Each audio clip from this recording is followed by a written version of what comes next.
Hi കൂട്ടുകാരെ, എല്ലാ കൂട്ടുകാർക്കും മലയാള സ്റ്റോറീസിലേക്ക് വീണ്ടും സ്വാഗതം. ഇന്ന് നമ്മൾ പറയാൻ പോകുന്ന കഥ പുലി വരുന്നേ പുലി എന്ന കഥയാണ്. കൂട്ടുകാർ പലരും കേട്ടിട്ടുണ്ടാവും. കേൾക്കാത്തവർക്ക് പുതുതായി കേൾക്കാനും കേട്ടവർക്ക് ഒരിക്കൽ കൂടി ഓർമ്മിക്കാനും വേണ്ടിയാണ് ഈ കഥ പറയുന്നത്. ഒരു ഗ്രാമത്തിലെ കേശു എന്നു പേരുള്ള ഒരു പയ്യനുണ്ടായിരുന്നു. ഈ പയ്യൻ്റെ ജോലി ആട് മേക്കുക എന്നായിരുന്നു. അവൻ്റെ അച്ഛൻ ചെറുപ്പത്തിലെ മരിച്ചുപോയി. അമ്മ മാത്രമേ അവനുണ്ടായിരുന്നുള്ളൂ. അവൻ 10-15ഓളം ആടുകളുണ്ട്. ഈ ആടുകളെ കൊണ്ട് ഒരു മലഞ്ചെരുവിലേക്ക് പോയി ആടുകളെ തീറ്റിക്കും. രാവിലെ പോകും. ഉച്ചക്കേക്ക് കഴിക്കാനുള്ള ഭക്ഷണമൊക്കെ പാക്കറ്റാക്കി അല്ലെങ്കിൽ പൊതിഞ്ഞൊരു പാത്രത്തിലാക്കിയിട്ട് കൊണ്ടുപോകും. വൈകുന്നേരം ആടുകളെ തിരിച്ച് വീട്ടിലേക്ക് തെളിച്ചു കൊണ്ടുപോരും. ഇങ്ങനെയൊക്കെ ആയിരുന്നു നമ്മുടെ കേശുവിൻ്റെ ജീവിതം. കേശു ആടിനെ മേക്കുന്ന മലഞ്ചെരുവിൽ നിന്ന് താഴോട്ട് നോക്കിയാൽ കാണുന്നത് കുറേ കൃഷിക്കാർ നെൽകൃഷി നടത്തുന്നതായിരുന്നു. അവിടെ ആണുങ്ങളും പെണ്ണുങ്ങളും ഒക്കെ ആയിട്ട് കുറേ ആളുകളുണ്ടാവും. ഇവർ ഞാറ് പറിക്കുകയും നെല്ലിൻ്റെ വിത്ത് എറിയുകയും കൊയ്യുകയൊക്കെ ചെയ്യുന്നതൊക്കെ നോക്കിക്കൊണ്ട് ആടുകളെയും മേച്ചുകൊണ്ട് കേശു ഇങ്ങനെ സമയം കളയുമായിരുന്നു. ഒരു ദിവസം കേശുവിന് ഈ കൃഷിക്കാരെ ഒന്ന് പറ്റിക്കണമെന്ന് തോന്നി.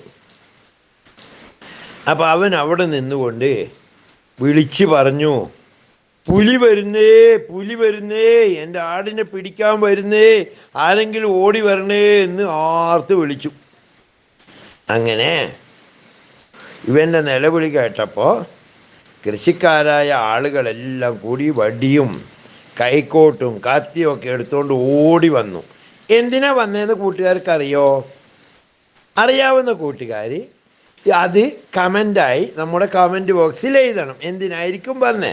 എന്തായാലും കഥ പറയാം. ഈ കൃഷിക്കാർ ഓടി വന്നപ്പോൾ നമ്മുടെ കേശു കൈകൊട്ടി ചിരിച്ചുകൊണ്ട് പറഞ്ഞു, അയ്യേ പറ്റിച്ചേ, എല്ലാവരെയും ഞാൻ പറ്റിച്ചതാന്ന്, പുലിയൊന്നും വന്നിട്ടില്ല എന്ന് പറഞ്ഞു. അപ്പോൾ കൃഷിക്കാർ കുറേ ആൾക്കാരൊക്കെ വഴക്ക് പറഞ്ഞവന്, നീ എന്ത് നുണ പറഞ്ഞിട്ട് ഇങ്ങനെ ഞങ്ങളെ പറ്റിച്ചില്ലേ, ഞങ്ങളെ പണി വെറുതെ മെനക്കെടുത്തിയില്ലേ എന്നൊക്കെ പറഞ്ഞ് കേശുവിനെ ഒരുപാട് വഴക്കും പറഞ്ഞു തിരിച്ചു പോയി. 2 ദിവസം കഴിഞ്ഞു. 3-ാം ദിവസം കേശു ഇതേപോലെ ആടിനെ മേക്കാൻ വേണ്ടി വന്നു. ആടുകൾ മേഞ്ഞുകൊണ്ടിരിക്കുകയാണ്. അപ്പോൾ ഇവൻ എന്ത് ചെയ്തു? അവിടെ ഇങ്ങനെ ഇരുന്ന് കുറച്ച് ചെറിയൊരു ഉറക്കത്തിലായി. കുറച്ച് കഴിഞ്ഞപ്പം ഒരാടിൻ്റെ നിലവിളി കേട്ടു. ആട് ഭയങ്കര പേടിച്ച് കരയുന്നത് കേട്ടാണ് നമ്മുടെ കേശു ഞെട്ടി ഉണരുന്നത്. ഞെട്ടി ഉണർന്നപ്പം കണ്ട കാഴ്ച എന്താ? ഒരാടിനെ പുലി കടിച്ചു കൊല്ലുന്നു. അവന് ഒന്നും ചെയ്യാൻ പറ്റിയില്ല. അവൻ ആർത്ത് നിലവിളിച്ചു, ആരെയോ, ആരെങ്കിലും വരണേ, രക്ഷിക്കണേ, എൻ്റെ ആടിനെ പുലി കൊല്ലുകയാണേ എന്ന് പറഞ്ഞ് നിലവിളിച്ചു.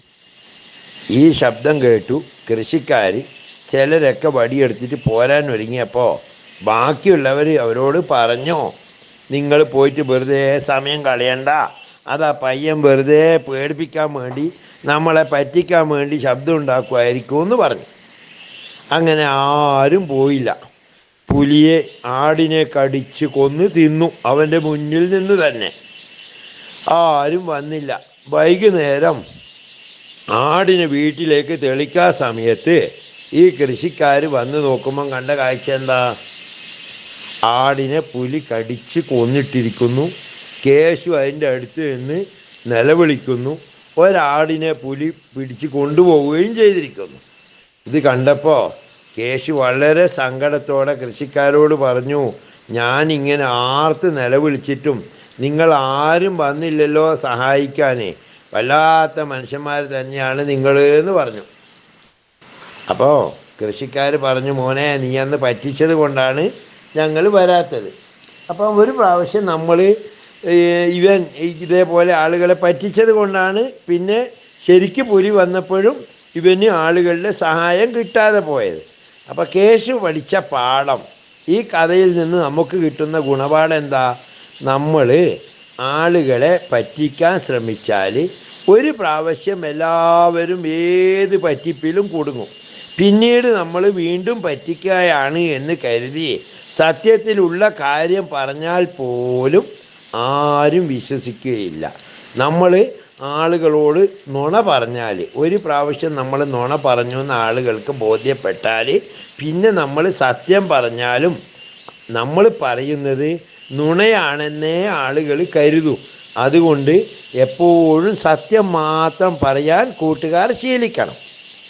നമ്മൾ സ്കൂളിൽ നിന്ന് വന്ന് വീട്ടിൽ നിന്ന് അമ്മയോട് അധ്യാപകൻ തല്ലി അല്ലെങ്കിൽ ടീച്ചർ തല്ലി എന്ന് നുണ പറഞ്ഞാൽ പിന്നീട് അമ്മ വന്നിട്ട് സ്കൂളിൽ പോയിട്ട് അന്വേഷിക്കുമ്പോൾ അങ്ങനെ തല്ലിയിട്ടില്ല എന്ന് പറഞ്ഞാൽ പിന്നെ നമ്മളെ ടീച്ചർ തല്ലിയാലും നമ്മൾ ചെന്ന് അമ്മയോട് പറയുമ്പോൾ അമ്മ പറയഎന്താ, നീ പണ്ട് പറഞ്ഞതുപോലെ നുണ പറയായിരിക്കും എന്നാവും നമ്മുടെ അമ്മ ഉൾപ്പെടെയുള്ളവർ വിശ്വസിക്കുന്നത്. നമ്മുടെ അധ്യാപകരും അങ്ങനെ വിശ്വസിക്കും. അതുകൊണ്ട് കൂട്ടുകാർ ഏത് പ്രശ്നം ഉണ്ടായാലും അത് സത്യമായി തന്നെ വീട്ടിൽ പറയാൻ ശ്രമിക്കണം, സ്കൂളിൽ അധ്യാപകരോട് പറയാൻ ശ്രമിക്കണം, കൂട്ടുകാരോട് പറയാൻ ശ്രമിക്കണം. അല്ലാതെ നുണേൻ്റെ വാക്ക് ഒരിക്കലും ഒരാളും വിശ്വസിക്കുകയില്ല എന്നതാണ് ഈ കഥയിൽ നിന്ന് നമുക്ക് കിട്ടുന്ന ഗുണപാഠം. ഈ കഥ എല്ലാവർക്കും ഇഷ്ടപ്പെട്ടോ? ഇഷ്ടപ്പെട്ടവരൊക്കെ ഓരോ ലൈക്ക് ചെയ്യാൻ മറക്കരുത്. അതുപോലെ സബ്സ്ക്രൈബ് ചെയ്ത് സഹായിക്കണം. അതുപോലെ തന്നെ മറ്റ് കൂട്ടുകാർക്ക് ഇത് ഷെയർ ചെയ്ത് കൊടുക്കാനും മറക്കരുത്. മറ്റൊരു വീഡിയോയിൽ വീണ്ടും കാണാം. നമസ്കാരം.